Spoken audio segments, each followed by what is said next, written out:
Continue. Salam, selamat siang. Siang. Oke. Selamat bertemu kembali lagi di ruang virtual Zoom ini. Ya, walaupun kita masih dalam pembelajaran daring, tapi itu tidak mengurangi kita untuk belajar. Ya, baik. Sebelum kita mulai pembelajaran, Kustos ini semua hadir ini atau bagaimana ini? Kayaknya ada yang kurang ini, Kustos.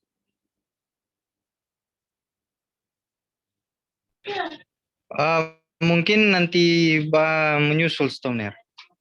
Oh iya. Soalnya kok benar ada lihat kok ada kursi kosong di belakang tuh.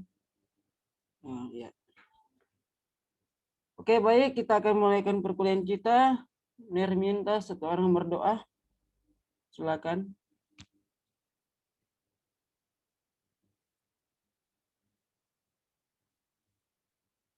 Ya, terima kasih sudah membawakan doa. Kita masuk pada pertemuan ke-7 ya. Ini udah mau UTS ini. Ya, benar. Ya. Benar kira semua materi yang benar sudah kasih waktu yang lalu-lalu itu bisa dipahami. Ini hanya kurang mau menjelaskan kembali semuanya ya, mau mereview kembali supaya di UTS nanti semua mendapatkan nilai yang baik. Ya. Di sini materinya semua itu kan mengenai manusia, bagaimana manusia menjadi dewasa iman. Bagaimana manusia menjadi dewasa dalam iman. Nah, di sini Nir ada banyak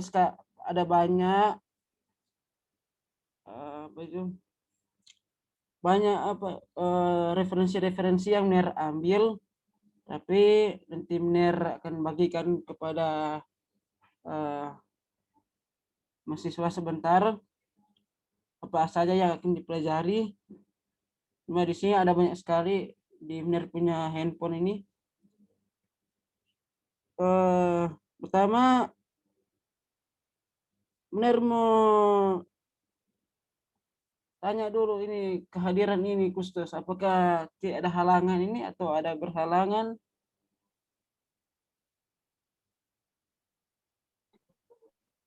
Mungkin nanti menyusul Stoner karena kan jaringan berhubung ini dari teman jaringan. Oke dah, ya. Oke. Di sini Nimer akan menjelaskan secara garis besar pembelajaran yang kita telah pelajari selama kurang lebih 2 bulan ini ya. Ya. Di sini Agner akan menjelaskan bagaimana menjadi dewasa dalam Kristus. Ya. Ada satu pepatah mengatakan bahwa usia itu boleh tua, tapi dewasa itu pilihan. Ya. Semua orang kan bisa tua, dewasa itu pilihan. Misalnya begini, ada satu orang itu dia sudah umur 30-an, tapi pemikirannya tidak dewasa, pemikiran anak-anak. Nah, itulah dikatakan dewasa itu pilihan. Jadi kalau kita ingin menjadi dewasa itu ya tergantung dari kita. Kita sudah pelajari, kita sudah dengar dari orang lain dan sudah tahu bagaimana orang yang dewasa, dan kita ketiga akan kurang mempraktekkan. Dewasa bukanlah perihal pertumbuhan fisik semata. Kedewasaan seorang juga tidak ditentukan berdasarkan usia. Ya. Tadi Mas bilang kan dewasa itu bukan tergantung dari usia. masih 30, 40, tidak tergantung. Tapi ada juga yang masih SMP pikirannya dewasa. Meski umur bertambah, belum tentu cara pikir juga bertambah matang. Tak jarang ada orang yang usianya tinggi masih memiliki sikap dan pola pikir kekanak-kanakan. Di sisi lain, tak sedikit pula orang berusia muda yang menunjukkan kedewasaan dalam berpikir, bertindak, dan mengambil keputusan. Lalu, apa makna bagi orang yang sudah orang Kristen tentang dewasa ini? Jadi di sini sebelum lanjut, di sini Ner mau kasih pandangan dulu kepada adik-adik mahasiswa bagaimana itu dewasa. Jadi situ kita harus tahu dulu apa itu dewasa. Dalam Kristus itu bagaimana? Bagaimana ciri-ciri orang dewasa dalam Kristus? Bagaimana kita membedakan orang yang dewasa dalam Kristus? Dan apa dampaknya kepada orang lain? Ya. Jadi pertama terus memahami apa arti dewasa. Kedua, bagaimana ciri-ciri orang dewasa dalam Kristus. Terus kita bisa membedakan orang dewasa dalam Kristus dan orang yang tidak dewasa dalam Kristus.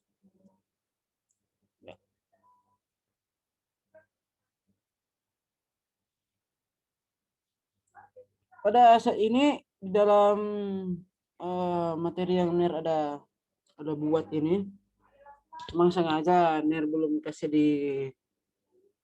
di grup ini karena Ner hanya baru mengumpulkan saja referensi-referensi. Nanti kalau sudah ini Ner akan bertanya kepada mahasiswa dan nanti jawaban-jawaban dari adik-adik mahasiswa disatukan nanti dan kita akan buat materi. Dan itu akan di-share di grup nanti. Jadi bagaimana sih ciri-ciri orang yang dewasa dalam Kristus? Pertama, dia itu cara berpikir yang tidak kekanak-kanakan. Terus cara berbicaranya, cara bertindaknya, berperilaku. Ya, itulah ciri-ciri orang dewasa dalam. Lebih spesifik lagi, dia itu dewasa dalam Kristus yang seperti apa? Ada satu ayat mengatakan bahwa di 1 Korintus 14 ayat 20 boleh mahasiswa boleh baca 1 Korintus 14 ayat 20.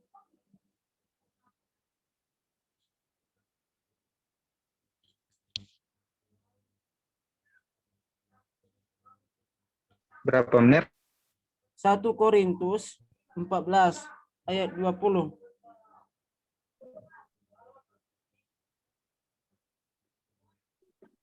Satu Korintus 14 ayat 20. Ya. Saudara-saudara, janganlah sama seperti anak-anak dalam pemikiranmu. Jadilah anak-anak dalam kejahatan, tetapi orang dewasa dalam pemikiranmu. Ya, terima kasih. Jadi kita di situ janganlah seperti anak-anak dalam pemikiranmu. Ini Rasul Paulus menegur kepada jemaat Korintus. Ya. Menjadi orang Kristen yang dewasa berarti kamu bertumbuh tidak hanya dalam pola pikir, tetapi juga secara rohani. Dan ini adalah sebuah proses yang harus kamu lakukan terus-menerus. Bukan sesuatu yang bisa diperoleh secara instan. Jadi tidak secara instan, tapi harus belajar. Berikut adalah hal-hal yang perlu kamu adalah hal-hal yang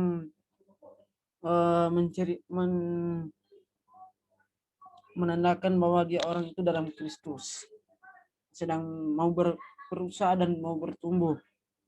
Dia selalu ingin belajar, walaupun banyak kesalahan yang dia dapat, tapi dia tetap belajar sampai dia tahu di mana kelemahannya. Ya. Jadi selalu ingin belajar. Jadi dan berikutnya bertumbuh ke arah Kristus. Jadi setiap itu dia bertumbuh, dia selalu membaca Alkitab, berdoa, ikut persekutuan, dia akan bertumbuh ke arah Kristus. Dan akhirnya dia akan mengalami perbedaan dengan orang lain. Walaupun orang lain menganggap dia itu berbeda dengan dia, karena dia sudah hidup di dalam Kristus. Hidupku bukan aku lagi, tetapi dia yang hidup dalam aku. Itu perkataan Paulus ya.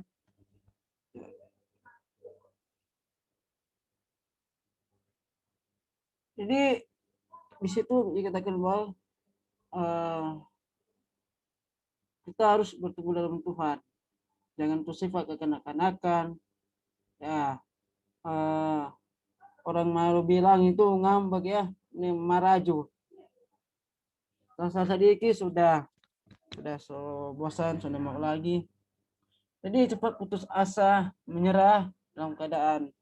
Tapi ketika dia mau berjuang mengenalkan Tuhan, pasti dia akan dikatakan seperti berakar, bertumbuh dan berbuah.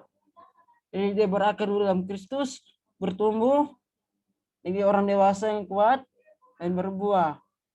Berbuah dalam hal apa? Ya sabar, menunjukkan kesabaran. Di Galatia 5 ayat 20-an. Itu adik-adik boleh baca di situ. Itu buah-buah Roh Kudus itu. Kesabaran, penguasaan diri, kelemah lembutan, kasih, sukacita, damai dan sebagainya. Kalau dia menunjukkan hal itu, dia sudah dewasa.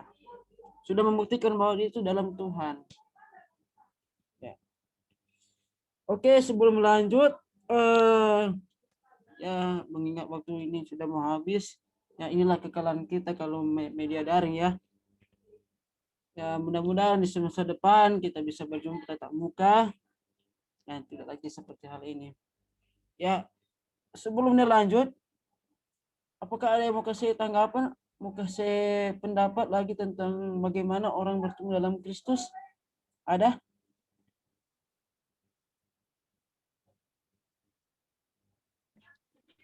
Mungkin saya ingin bertanya.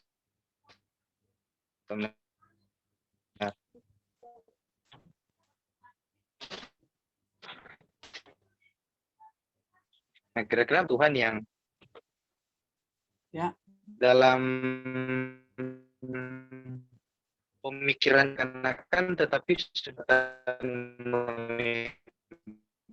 menyembah. Kira-kira tanggapannya.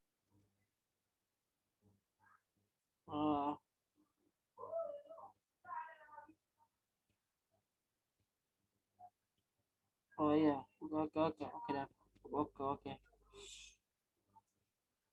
Ini saudara Fabio ada di mana ini? Suaranya tidak kedengaran? Ada masalah? Mungkin jaringan, Stomner. Oh iya, ya udah.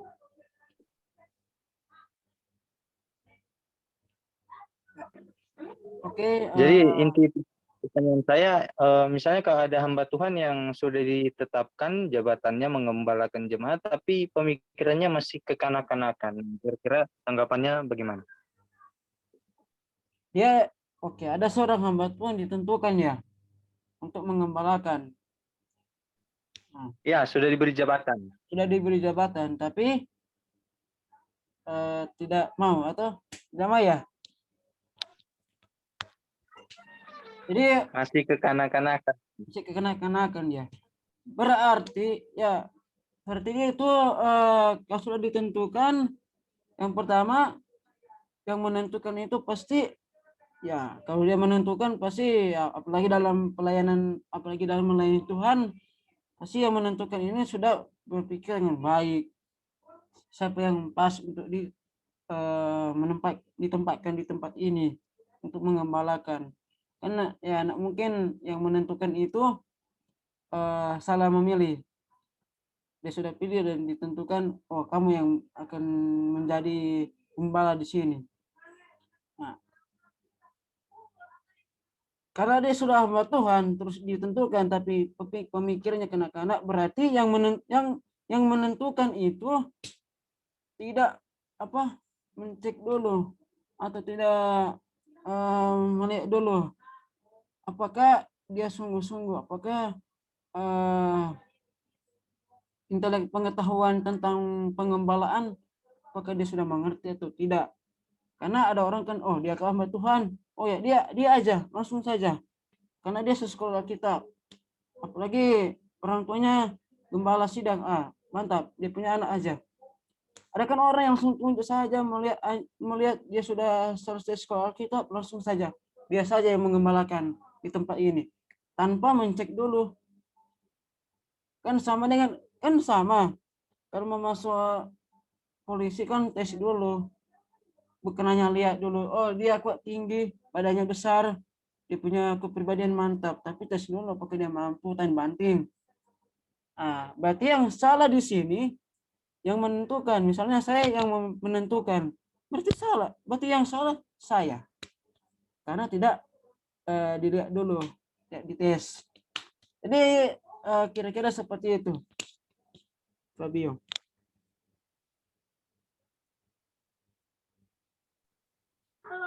Baik, Ner. Terima kasih. Oke. Ada lagi?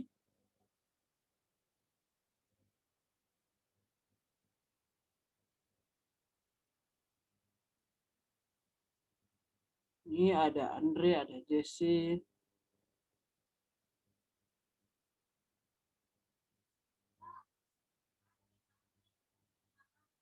Oh ya, baiklah, mungkin. Dari saya partner. Oh ya, pas ya. Oh ya, oke. Oke, Ner harap semua apa yang Ner kasih jadi mengerti, dan Ner mengucapkan terima kasih banyak. Walaupun dalam hal ini cuma di daring Zoom, tapi tidak mengurangi kita untuk belajar. Oke, saya kena kiri. Minta satu orang berdoa. Oh ya, benar aja berdoa. Ya, baik. Kita akan jumpa lagi minggu depan. Dan info selanjutnya nanti kasih info di grup. Baik, terima kasih. Shalom.